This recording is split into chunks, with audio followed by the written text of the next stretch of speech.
என் லைஃப்பில் எத்தனையோ சம்பவம் நடந்திருக்கு. ஒரு சில சம்பவத்த நம்மளால என்னைக்குமே மறக்க முடியாது. கடைசி நிமிஷம் வரைக்கும் நம்ப உடம்புல உயிர் இருக்கிற வரைக்கும் ஒரு சில நிகழ்வுலாம் நமக்கு ஞாபகம் இருக்கும் பார்த்தீங்களா? அந்த மாரியான ஒரு நிகழ்வு இன்னைக்கு எனக்கு நடந்தது. அத அதுலேருந்து என்னால சட்டுன்னு என்னால மறக்க முடியல. சரி இருக்கட்டும்னு சொல்லி அந்த ஞாபகத்த அப்படியே வச்சுட்டு என்னால என்னுடைய ஒர்க் பண்ண முடியல.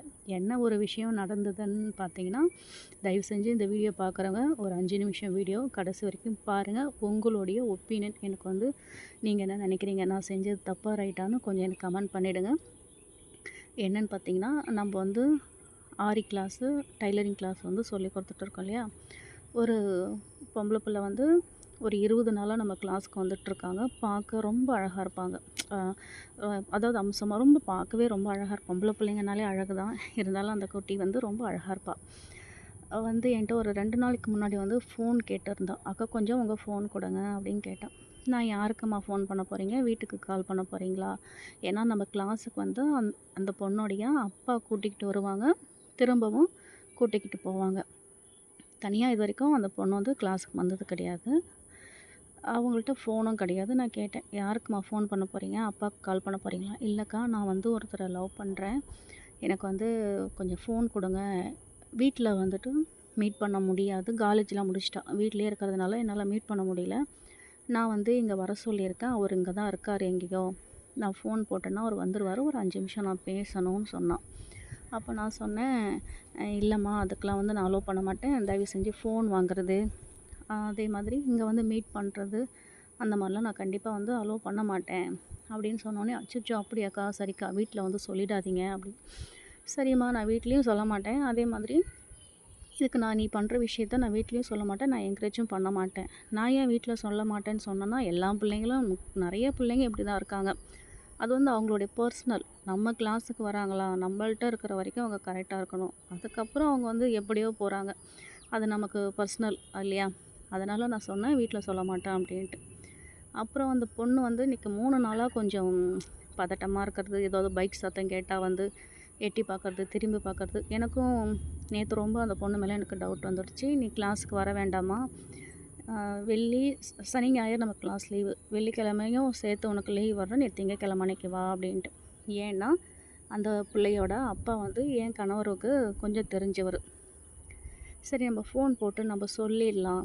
அதாவது அந்த அண்ணா வர வச்சு, இந்த மாதிரி பாப்பா கொஞ்சம் இதுவா இருக்கான்னா, என்ன ஏதுன்னு கொஞ்சம் கேட்டுக்கங்கண்ணா அப்படின்னு சொல்லிட்டு சொல்லிடலாம் அப்படின்ட்டு. அப்புறம் அன்னைக்கு ஃபோன் கேட்டாலே அன்னைக்கு நான் விசாரிக்கிறேன். என்ன ஊர் என்னன்னு கேட்கும்போது, "செங்கல்பட்டு பையன். வக்கீலுக்கு படிச்சுட்டு இருக்காருக்கா. நாங்க 2 பேரும் மேரேஜ் பண்ணிக்க போறோம்." "சரிடி, மேரேஜ் பண்ணிக்க போறோன்னா, அது வீட்லயே நீ ஃபோன் பேசலாமே, இங்க எதுக்கு கேட்குற?" அப்படின்னு கேட்டேன். ஒரு சில டீட்டெயில்லாம் சொன்னா. அதோட நான் விட்டுட்டேன். இன்னைக்கு என்னன்னா, அந்த பையன நம்ம வீட்டுக்கு, நம்ம அகாடமி, நம்ம வீட்ல வச்சு தான் நம்ம பண்ணிகிட்ருக்கோம் இல்லையா? நம்ம கிளாஸாண்ட வர சொல்லியிருக்கா போல. திடீர்னு எழுந்தா ஒரு ஒரு ஆரன சவுண்டு கேட்டது. திடீர்னு "ஏந்தாக்கா ஒரு 5 நிமிஷம்க்கா" அப்படின்ட்டு வெளியில போறா. "எங்கடி போற? நில்லு" அப்படின்னா, "இல்லக்கா, நான் அவர் வந்துட்டாரு, நான் பேசிட்டு வரேன்ட்டு." எனக்கு ஷாக் ஆயிட்டேன். என்னடா இது அப்படின்ட்டு. மறுபடியும் நான் வெளியில போயிட்டு, "இங்க வா, இப்படிலாம் பேசக்கூடாதுன்ற" அவரு கார்ல அந்த பையன் கார்ல பேசிட்டு இருக்கிறாரு. நான் கூப்பிடுறேன், கூப்பிடுறேன், அந்த பொண்ணு வரவே இல்ல. "நான் பேசிட்டு வரேன்க்கா, பேசிட்டு வரேன்க்கா" அப்படின்ட்டு. எனக்கு என்ன செய்யன்னு தெரியல. உடனே என்ன பண்ணிட்டேன், எனக்கு கார் வந்துலாம் நிற்கவா, ஒரு வேளை போயிடுவாளோ கூட அப்படின்ட்டு பயம் வந்துடுச்சு. எல்லாம் இந்த காலத்துல எதையும் நம்ப முடிய மாட்டேன்து. அவங்க அப்பா நம்ம கேட்டுக்குள்ளே விட்டு போறாரு. ஒரு வேளை அந்த பொண்ணு போயிட்டேன்னா, "எங்கம்மா என் பொண்ணு? இங்க தானே விட்டு போனேன்" அப்படின்ற மாதிரி நமக்கு ஏதாவது பிரச்சனை வந்துற போதுன்னு, அவங்க அப்பாவுக்கு நான் கால் பண்ணிட்டேன். இதில ஒரு ட்விஸ்ட் இருக்கு. நான் கடைசியா சொல்றேன். அவங்க அப்பா கால் பண்ணி, இந்த மாரி பாப்பா ஒருத்தர மீட் பண்ணுறேன்னு சொல்லி கேட்டுக்கிட்ட பேசிட்டு இருக்காங்க. வாங்க அப்படின்னு. அவங்க வீடு பார்த்தீங்கன்னா, நம்ம வீட்லேருந்து ஒரு 2 கிலோமீட்டருக்குள்ள தான் இருக்கு. சரின்னு சொல்லிட்டு அந்த அண்ணாவும் வராங்க. அந்த பாப்பாவுடைய அப்பா வராங்க. பார்த்தா, கார் சாவி எடுத்துட்டாரு. இந்த பொண்ணு உள்ளே வந்துடுச்சு.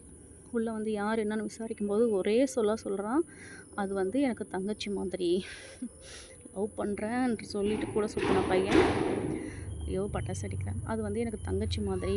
எனக்கு வக்கீல் கோர்ஸ் அதான் ஏதேதோ சொல்லி சொதுப்புறான். இந்த பிள்ளைக்கு என்ன பண்ணுது, என்னன்னு விசாரிச்சா, "இல்ல நாங்க 2 பேரும் லவ் பண்ணோம்" அப்படின்ட்டு. அவங்க அப்பா என்ன பண்ணிட்டாரு, அந்த பையனுடைய ஃபோன், ஆக்சுவலா அவன் பையனே கிடையாது, அங்கிள்.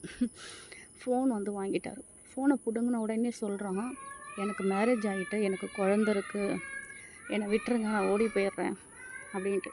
இது என்னால் ஒரு மாதிரி ஷாக் ஆகிட்டேன். அந்த பொண்ணு ஒரு பக்கம் அழுவுது. நான் போயிட்டு என்னடி பண்ணி வச்சுருக்க என்னடின்னு கேட்குறேன். அக்கா என்கிட்ட வந்து மேரேஜ் ஆகிட்டேன்னு சொல்லவே இல்லைக்கா இவர். எங்கள் வீடு வந்து பார்த்திங்கன்னா கோர்ட்டு பக்கத்தில் இவர் வந்து அங்கே ஒர்க் பண்ணுவார் போல இருக்குது. ரொம்ப நாளாக என்னை பார்த்துட்ருக்கார். அவர் தான் சொன்னார், நான் ரொம்ப நாளாக பார்த்துட்ருக்கேன், நான் லவ் பண்ணுறேன் அப்படின்னு சொன்னார். நான் வீட்டில் வந்து பேசுங்கன்னு சொல்லியிருந்தேன். எனக்கு கல்யாணம் ஆயிடுச்சுன்னு சொல்லவே இல்லை அப்படின்ட்டு. எனக்கு என்னன்னா ரொம்ப ஷாக் ஆகிட்டேன். இந்த பிள்ளைங்களுக்கு அழகாக இருந்தால் அறிவு இருக்காதுன்னு சொல்லுவாங்க. ஏன் இவ்வளோ தூரம் படிக்க வைக்கிறாங்க, பெற்றவங்க எல்லாம் பண்ணுறாங்க. இந்த பிள்ளை வந்து ஒருவேளை அவனை நம்பி போயிருந்தா என்ன ஆயிருக்கும் அதனுடைய கதி. எனக்கு வந்து நான் வீட்டில் சொன்னது நல்லதா கெட்டதா இல்லை, அந்த அந்த பிள்ளைகிட்ட நான் கிளாஸுக்கு வரவங்கள்ட்ட எல்லாத்தையுமே கொஞ்சம் சோஷியலாக நல்லா பேசுவேன், பழகுவேன். அந்த பிள்ளை வந்துட்டு அக்கா வந்துட்டு இந்த மாதிரி நம்மளை போட்டு கொடுத்துட்டாங்கன்னு சொல்லி என்னை கோவப்படுவாளா, இதனால் நாளைக்கு எனக்கு பிரச்சனை வருமா, அவன் சைடில் வந்து நமக்கு ஏதாவது பிரச்சனை வருமா, எனக்கு ரொம்ப மனசே வந்து ரொம்ப சங்கடமாயிடுச்சு. நான் ஒரே விஷயம் தான் சொல்கிறேன், லவ்ன்ற பேரில் என்னென்னமோ நடக்குது. நிறைய ஷோ வந்துட்டு ரியாலிட்டி ஷோ கூட பார்க்குறோம். பார்த்து கொஞ்சம் உஷாராக இருந்துக்குங்க, அவ்வளோதான். வீடியோ பிடிச்சா லைக் அண்ட் ஷேர் பண்ணி சப்போர்ட் பண்ணுங்கள்.